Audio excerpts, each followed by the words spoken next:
Bonjour, bienvenue sur cette nouvelle vidéo, un peu podcast, un petit peu comme j'avais l'habitude de faire. Alors ça va pas être une longue conférence explicative, nanana, bon peut-être que c'est tant mieux pour vous.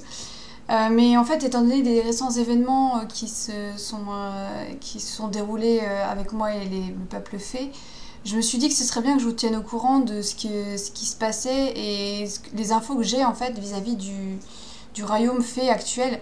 Alors, je précise bien que ce sont des infos vis-à-vis du royaume des fées européens, parce que a priori elles sont découpées par...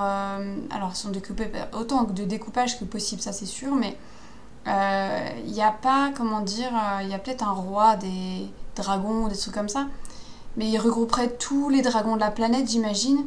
Ballerine, tu pourrais me dire si jamais il y a un roi des dragons. Et c'est il regroupe tous les dragons. D'accord, ok. Bon bah voilà, j'ai confirmation. Mais moi là, les infos et comment dire, les rapprochements que j'ai faits ces derniers temps, ça concerne essentiellement des fées européennes. Avec le haut de l'Afrique, mais c'est tout quoi. C'est vraiment, vraiment essentiellement voilà, les fées européennes quoi. Voilà. Alors, qu'est-ce que sont mes infos exactement? Eh bien voilà, sachant pour ce qui est des faits de l'Europe, jusqu'à relativement récemment, jusqu'il y a encore quelques années, elles étaient regroupées et fédérées par une reine. Et cette reine, elle est très connue en fait, parce que je sais plus dans quelle pièce de théâtre elle a été canalisée, mais en gros, c'était la reine Titania, et donc son mari Oberon, qui étaient les rois et reines du peuple fée d'Europe en fait. Et ces songes d'une nudité, songes d'une nudité, où je crois qu'il y a la reine Titania qui apparaît, je crois. Toujours est-il que c'était le cas, il y avait une reine et un roi, et ça se passait à peu près bien. À peu près bien, sauf que face à la dévastation écologique qui est actuellement en cours, hein, on va pas se mentir, hein, pour les faits, les humains c'est de la merde. La reine Titania n'a pas fait grand chose a priori. Il s'en est résolu, j'ai pas encore toutes les infos peut-être par rapport à ça, ça va sûrement venir rapidement. Il s'en est ressorti que les Unseelie, les fées de l'ombre, les fées de la nuit, ont mené une révolution. Enfin, pas vraiment une révolution, mais plus une prise de pouvoir assez sanglante, puisque, a priori, ils auraient tué, et non seulement Titania, mais aussi Oberon, et aussi toute la famille royale au complet. En fait, ils auraient massacré allègrement tout ce beau monde. Pour prendre le pouvoir et instaurer une nouvelle politique j'imagine, plus anti-humaine, plus réfractaire aux humains. Et voilà. Donc j'ai appris ça tout récemment, puisque quand j'interrogeais Ballerine sur le fonctionnement, qui était le roi ou la reine des fées, elle m'a dit non, en fait maintenant ça fonctionne par royaume. C'est-à-dire qu'il y a le royaume du feu, le royaume de l'eau, le royaume de l'air, le royaume de la terre, et c'est tout. Et en fait, à la base, si vous voulez, c'était plutôt le royaume de la terre qui gouvernait par le biais de Titania, qui était la grande reine. Il y avait des fées royales, en fait. Enfin, il y avait, mais maintenant, c'est plus le cas, puisque en Europe, en tout cas, elles se sont fait défoncer la gueule par les Unseelie. Je sais pas exactement ce qui a mis le feu aux poudres. En tout cas, c'est tout récent, c'était il y a quelques années encore, Titania était encore en vie en fait. Mais maintenant, c'est plus du tout le cas. Et en ce qui concerne les fées royales, ou les fées qui étaient axées sur l'humanité, qui étaient auprès du royaume, dans le royaume de la terre, des fées qui étaient plutôt marraines, la bonne fée, ce genre de choses, elles se sont a priori fait massacrer peut-être pas toutes, il y en a peut-être certaines qui se sont échappées, mais globalement, ça a été la grosse Bérésina, et comment dire, voilà, il y a eu un gros ménage par le vide qui s'est fait. Et essentiellement parce que, en fait, cette politique de pro-humanisme, alors qu'on est en train de faire de la merde sur Terre, ça plaisait, mais pas du tout aux Unsilly. Et à force de grogner, ils en ont eu marre et ils ont fini par passer aux actes. Alors moi, personnellement, je cautionne pas le massacre des Fées Royales.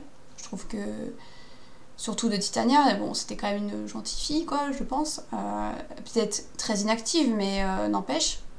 Ils auraient pu déposer les souverains sans les tuer, quoi. Et les emprisonner, j'en sais rien, mais bon, voilà, toujours est-il qu'ils n'étaient pas obligés d'en venir à un tel génocide des Fées royales et des Fées humaines, quoi. Donc voilà pour ce qui est des nouvelles que j'ai sur le fonctionnement le fonctionnement global des Fées. Alors après, par royaume, ça fonctionne différemment maintenant. Jusqu'à très récemment, il y a encore quelques mois, les Fées de feu fonctionnaient par ballerines. C'était un roi et une reine, mais ils ont pris le pouvoir, c'était des monarques, c'était des Fées de feu. Enfin voilà, ils ont pris le pouvoir une fois que Titania a été déposée, ils se sont dit bon maintenant il y a un royaume des Fées de feu, c'est nous les rois et les reines. Et globalement, ils ont pris le pouvoir d'une manière assez dictatoriale. Ils ont mené une politique très répressive vis-à-vis des Fées de feu. Politique très répressive qui a fait que, jusqu'à récemment, les Fées étaient très mécontentes. Et il s'en est suffi d'un seul contestataire qui, je vous le donne dans mille, était Ballotin, pour mettre le feu aux poudres et commencer une révolution. Révolution qui s'est récemment terminée par le décès des dictateurs et l'élection au pouvoir de Ballotin en tant que roi des Fées de feu. Pour ce qui est des Fées européennes, parce que, encore une fois, au niveau des Fées de feu, je sais pas moi, d'Afrique, d'Asie ou des États-Unis, enfin des Amériques, je sais pas comment ça fonctionne. Honnêtement, je suis assez larguée là-dessus, je connais pas les Fées de ces coins-là. Mais pour ces Fées européennes, a priori, c'est comme ça que ça fonctionne, c'est-à-dire que Ballotin a pris le pouvoir. Bon, il s'appelle pas vraiment Ballotin, il a un vrai nom, mais je sais plus. On avait canalisé avec un pote à un moment donné, et je n'ai plus exactement, ça s'appelle Eldin, un truc comme ça, je crois que c'est Eldin ou un truc comme ça. Et du coup, voilà, maintenant il y a une nouvelle monarchie en place, qui est plutôt permissive, plutôt... comment dire, pas traditionnel, puisqu'il y a quand même un roi et qu'ils n'ont pas rompu avec les traditions, parce qu'il y a quand même une forte population, on va dire, d'anciennes Fées de feu et de créatures du feu, ouais, qui sont très traditionnelles. Et du coup, voilà, il n'a pas pu tout changer, mais voilà comment ça fonctionne pour le royaume du feu à l'heure actuelle, avec un nouveau roi, et un nouveau roi qui a été proclamé par le peuple, en tout cas par les révolutionnaires, comme le nouveau souverain, et voilà. Donc je suis un petit peu en contact avec les Fées du feu, du coup. Encore plus récemment, sachant que j'ai Ballerine avec moi, et qu'elle a été envoyée par Ballotin pour que... Eh bien, en fait, c'est-à-dire que... Je peux le dire. Donc Ballerine, elle est là avec moi pour faire ses preuves, parce que Ballotin lui a dit « Ok, tu veux devenir reine, tu veux m'épouser, mais t'as pas fait tes preuves encore, t'as qu'à devenir la familière de Viviane, et on verra ce que t'arrives à accomplir. » Et donc voilà. Parce qu'elle s'est battue en fait auprès de Ballotin dans la Révolution, donc elle a fait ses armes. Mais en tant que telle, Ballerine, comment dire, disons qu'elle vient d'une famille qui est un peu complexe, ce qui fait que pour la future reine des Fées de feu, c'est pas encore gagné, quoi. Voilà. Donc Ballotin est encore un cœur à prendre à l'heure actuelle, mais bon, le contrat, c'est plus ou moins, je pense, qu'ils l'attendent pour toi, non? Ils attendent en gros, c'est moi qui vais donner l'aval pour qu'ils puissent s'épouser. Voilà. Alors on pourrait croire, se dire, mais putain, mais meuf, d'où tu t'invites dans la politique des fées et tout ça, d'où t'es importante et tout. Écoutez, je vous invite à regarder mon dernier tirage avec Alice. Ça vient pas de nulle part en fait, hein. C'est par rapport à mes incarnations précédentes et mon incarnation actuelle. Et pour dire que oui, je peux être une porte-parole humaine auprès des fées européennes en tout cas, sans que ça soit déconnant, quoi. Sachant que jusqu'à présent, j'avais pas forcément énormément développé mes liens avec les fées parce que je sais que c'est jamais c'est du donnant-donnant en fait, et j'avais pas forcément envie de donner de mon temps et de mon énergie à des fées. Je préférais m'axer sur les humains tout simplement. Bon là ça a un petit peu changé parce que si vous voulez, non seulement il y a le royaume du feu là qui s'est rappelé à mon bon souvenir avec Balrine et tout ça, mais bon, Balrine a globalement été envoyée parce que j'étais avec un trickster et Ballotin commençait à s'en douter.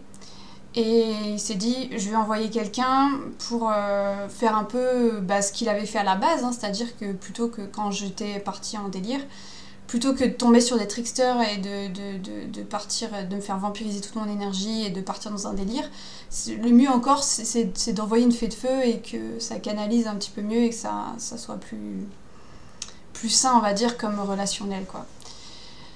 Donc voilà, Balrine a été envoyée globalement pour un peu contrecarrer le trickster, même si ça a moyennement réussi. Mais bon, ça a quand même fini par réussir, et là, elle m'aide à lutter et on va pouvoir buter ce putain de trickster Alita. Donc ça c'était pour les fées de feu globalement, sachant que par exemple le mariage gay est autorisé, mais il faut qu'ils fassent leurs preuves plus que les mariages féconds hétérosexuels, quoi. Voilà, ça c'est l'info des droits sociaux, l'actualité des droits sociaux chez les fées de feu, ça je suis au courant. Pour les fées de l'eau, parce que ce sont, je crois, oui c'est les secondes qui m'ont contactée. J'ai eu une ambassadrice, alors c'est pas une ambassadrice, c'est-à-dire qu'en fait elles sont 5 à diriger les fées de l'eau européennes à l'heure actuelle. Et j'ai donc eu Eau de Perle qui est venue me voir, une des 5 dirigeantes du royaume des fées de l'eau, qui est venue, donc une sirène, une petite sirène toute mignonne, qui est venue me voir et en me demandant si jamais c'était possible de faire une alliance avec les fées de l'eau, moi donc qui me serais alliée aux fées de l'eau, étant donné ce qui va m'arriver et étant donné aussi que j'étais déjà très proche des fées du feu, et sachant que les fées de feu jusqu'à très récemment, et encore c'est peut-être pas enterré, l'âge de guerre était plutôt déterré vis-à-vis de Ballotin là, la guerre était plus ou moins en train d'être déclarée avec le royaume de l'eau. Parce que le royaume de l'eau et le royaume du feu, ils peuvent pas se blairer. Surtout le royaume du feu, en fait, ils peuvent pas blairer les fées de l'eau à la base. Donc voilà, ça commençait à virer à la guerre. Et là, Eau de Perle est venue me voir en me disant, voilà, ce serait bien qu'on puisse discuter, ce serait bien qu'il puisse y avoir une alliance, parce que voilà, on veut en être, on voudrait avoir plus de... Enfin, Eau de Perle, qu'est-ce qu'elle m'a dit déjà? Elle m'a dit que... voilà, elle aimerait faire une alliance, elle aimerait qu'il y ait plus d'échanges entre les fées et moi, et qu'il en ressorte des choses plutôt positives. En fait, pour ce qui est du royaume de l'eau, à l'heure actuelle au niveau européen, donc je vous dis, c'est une oligarchie, une petite oligarchie, hein, puisqu'elles sont vraiment 5 à diriger.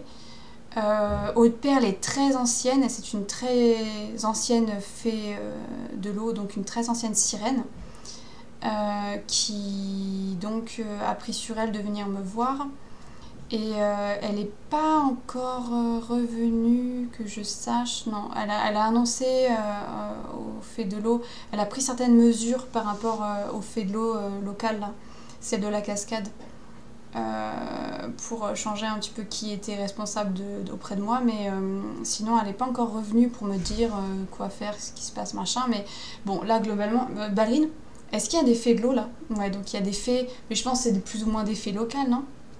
Ah non, il y a des sirènes, des trucs comme ça? D'accord, donc c'est la fête, hein. Aujourd'hui, en ce moment, là, en fait, ce qui se passe, c'est que après la visite d'Eau de Perle, je me suis dit que... Et après la visite de certains léprechaunes qui sont venus, mais eux, c'était pas des officiels, hein, c'était juste deux léprechaunes qui sont arrivés en me disant ouais, bon, on a décidé que maintenant, on allait être gentil avec toi. Genre en mode, quoi d'habitude? Non, avant vous étiez pas gentil, qu'est-ce qui se passe? Pourquoi?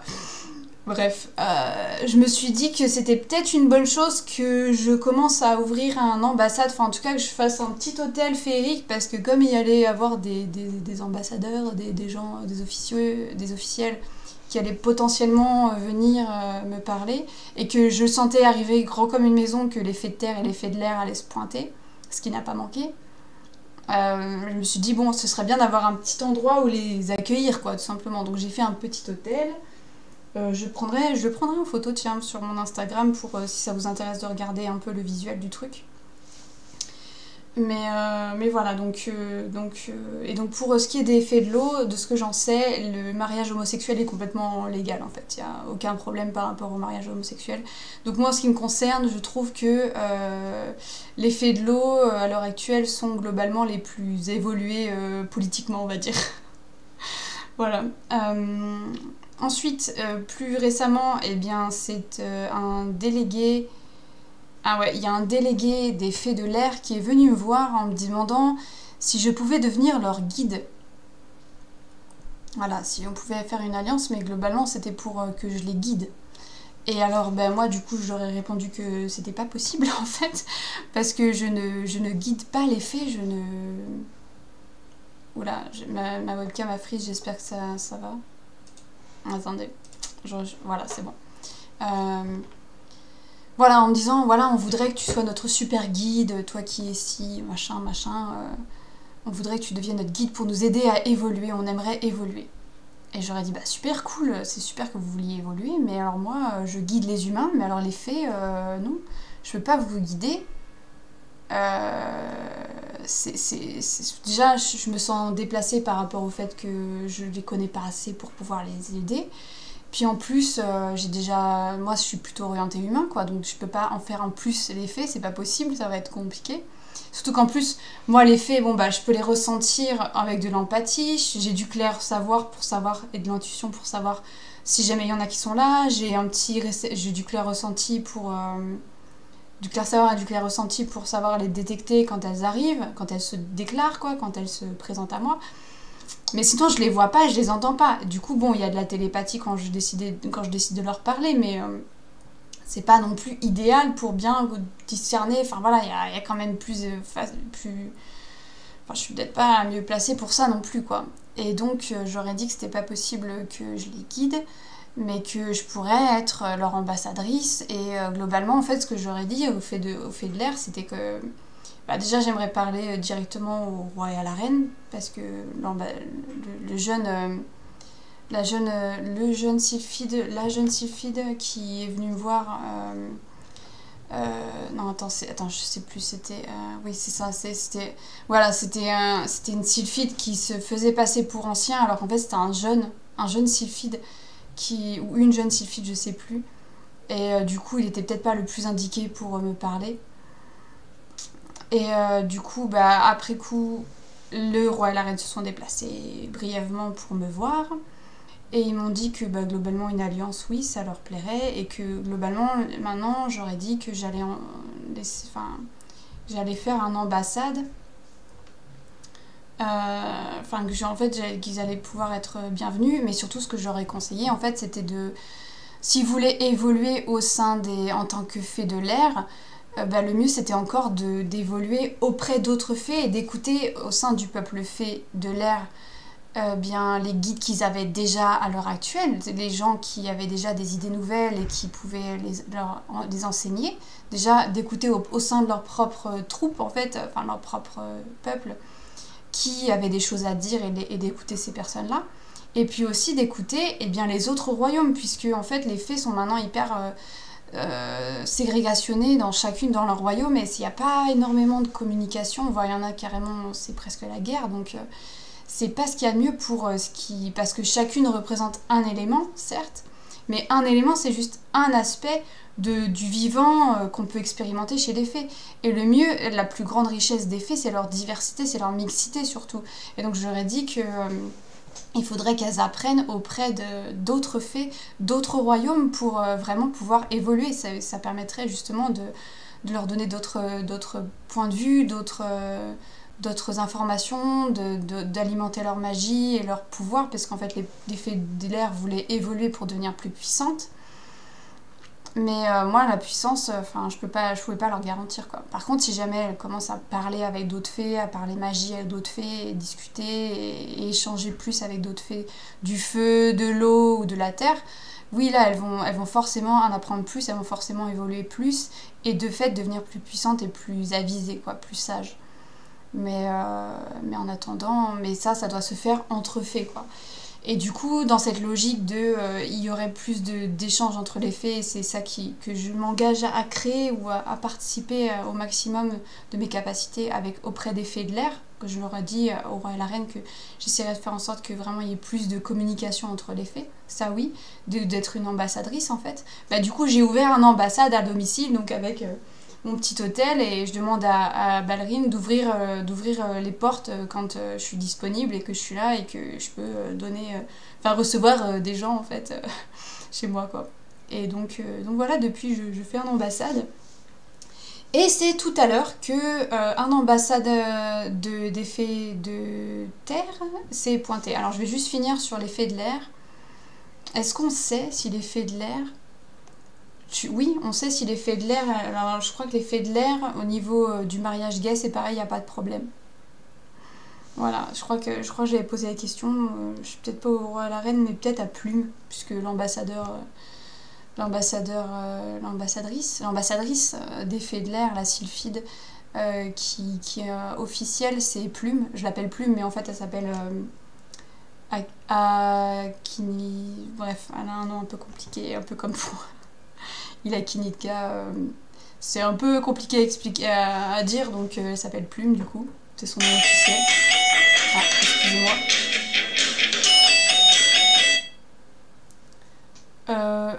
Oui, excuse-moi, est-ce que je peux te rappeler, je suis en train de tourner une vidéo. D'accord, à tout de suite. Désolée pour cette interruption. Alors comme j'hésite pas, ce sera dans la vidéo. Qu'est-ce que je voulais dire? Oui, donc voilà, au niveau évolution, alors oui, alors au niveau des fées de l'air, donc il y a un roi et une reine, de façon assez traditionnelle, mais je pense que voilà, c'est plus développement spirituel pour eux, dans la logique de ce qu'ils veulent faire pour leur royaume, quoi, à l'heure actuelle. Et enfin, les fées de terre. Alors, tout à l'heure, il y a un farfadet officiel qui est venu, qui s'est pointé, il s'appelle Hocus Pocus. Et il m'a dit qu'il s'appelait comme ça. Je lui ai demandé son nom pour savoir un peu à qui j'avais affaire, puisque c'est lui qui va revenir pour me dire, qui va faire le porte-parole des actuels Unseelie au pouvoir, à savoir un consortium d'elfes noirs. Ce sont des elfes noirs qui ont pris le pouvoir à l'heure actuelle au niveau des fées de terre, même si leur pouvoir est très controversé, puisque vous êtes au courant maintenant, c'est un petit peu fait dans le sang, et la plupart des fées n'étaient pas d'accord. Enfin, les Seelie n'étaient pas d'accord pour ça, et donc il y a peut-être la moitié des fées qui sont pas de leur côté. Même si, je pense aussi qu'à l'heure actuelle, la puissance est plutôt du côté des Unseelie. Hein, ils ont quand même une puissance tout ce qui est émotion négative, genre la colère, la tristesse, la peur, c'est quand même de leur côté. Et ils ont des moyens terribles, en fait, pour assurer leur pouvoir à l'heure actuelle. Toujours est-il que ce sont des elfes noirs qui sont au pouvoir maintenant, donc plusieurs elfes noirs, donc à la limite une autre oligarchie du côté des elfes de terre. Et une oligarchie peut-être pas dictatoriale, mais en tout cas, qui s'est fait dans le sang et qui est très controversée à l'heure actuelle. Donc moi j'ai dit à l'ambassadeur, donc à Hocus Pocus, que moi j'étais partant pour une alliance. Il voulait faire un traité en fait. Je dis d'accord, un traité, mais un traité faut qu'on écrive. Il me dit non, un accord verbal c'est bon. Donc un traité pour d'échanger des informations entre les fées de terre et moi en fait. Donc on en est là. Je suis plus ou moins ambassadrice auprès de tous les royaumes en fait. Et je voulais vous le dire parce que ça me semble pas anodin quand même. Et voilà. Mais c'est à peu près tout ce que j'ai à vous dire. Hein. Je vous ferai des updates par rapport au monde des fées dans les jours qui viennent ou dans les semaines à venir ou les mois à venir, puisque à mon avis il y aura des développements. Mais bon, voilà où j'en suis. Je fais un ambassade et j'ai des porte-paroles qui me sont désignés pour traiter avec moi, tout simplement, en fait. Que ce soit Hocus Pocus, Plume ou Eau de Pluie. Ben voilà, j'ai des interlocuteurs et je suis plus ou moins indirectement en relation avec les royautés des fées actuelles. Donc je ne sais pas si vous avez des questions que vous voudriez que je pose à des fées, à l'heure actuelle, des fées européennes bien sûr. N'hésitez pas à le dire en commentaire, enfin poser des questions en commentaire, puisque comme ça je pourrais en profiter pour leur poser des questions, puisque là la communication est complètement ouverte, donc voilà. Je vais finir la vidéo là-dessus. Ouais, 25 minutes, c'est pas si mal que ça. Je vous remercie d'avoir regardé cette vidéo jusqu'au bout. N'hésitez pas à commenter. Évitez de dire ouais, mais les faits ça n'existe pas, ou ouais, tu te prends pour qui, machin, parce que ça, on s'y attend. Ce ne serait pas par preuve de créativité de votre part. Et puis de toute façon, ce genre de commentaires seraient modérés, parce que je ne tolère pas la critique négative gratuite, ni les commentaires négatifs sur ma chaîne. Mais si vous avez des bons commentaires ou des questions à poser, surtout n'hésitez pas, hein, c'est fait pour, et moi je me ferai le relais, puisque le but aussi pour les fées de se rapprocher de moi, c'est quand même aussi d'en savoir plus sur le monde humain. Et puis que moi je sois porte-parole des fées aussi dans leur culture et leur identité et leurs aspirations, quoi. Voilà. Donc n'hésitez pas. Je vous fais des gros bisous et je vous dis à très bientôt pour de nouvelles vidéos, en attendant d'avoir la fibre et de pouvoir faire des lives meilleure qualité, quoi. Voilà, je vous fais plein de bisous et merci.